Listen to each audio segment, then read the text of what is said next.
Assalamualaikum Ustadz. Waalaikumsalam warahmatullah. Ini mau tanya Ustadz tentang hukum jasa titip. Misal seperti orang yang di luar negeri mau titip barang kirim ke Indonesia itu gimana ya hukumnya Ustadz? Ya, terkait just tip ini sebenarnya ada dua skema akad yang bisa kita lakukan gitu ya. Yang pertama itu pakai skema akad murabahah lil wa'id bisyira. Jadi akad yang tidak mengikat. Sebagai contoh misalkan si A sama si B ya. Jadi si A ini di Indonesia dan si B ini di Arab Saudi, misalkan lagi umroh. Lalu si A bilang ke si B, tolong anak nitip ya, kalau pulang nanti anak titip belikan anak air zam-zam. Lalu si B ini bilang, oh ya udah nanti saya belikan. Nah nanti setelah barang itu sudah ada, baru anak kasih kabar lagi ke antum. Seperti itu. Lalu si B ini yang lagi umroh ini nggak boleh terima uang dari si A yang ada di Indonesia.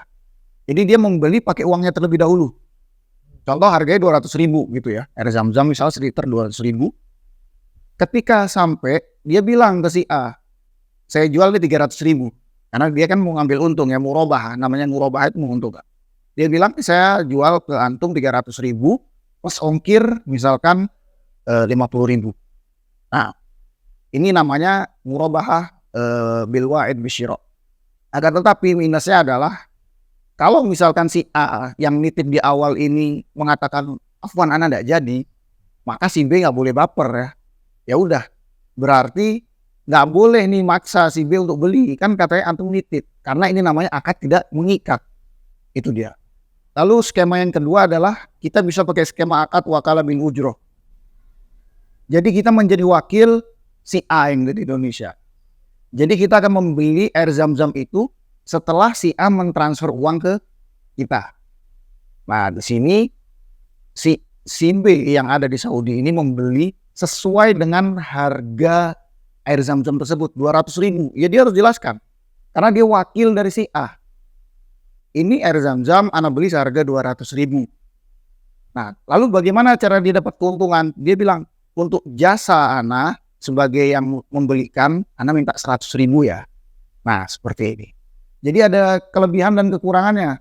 Kalau skema yang pertama, antum bisa mengangkat nilai harganya itu tanpa sepengetahuan si pembeli. Akan tetapi resikonya lebih besar. Kalau misalkan dia nggak jadi, ya sudah. Itu konsekuensi.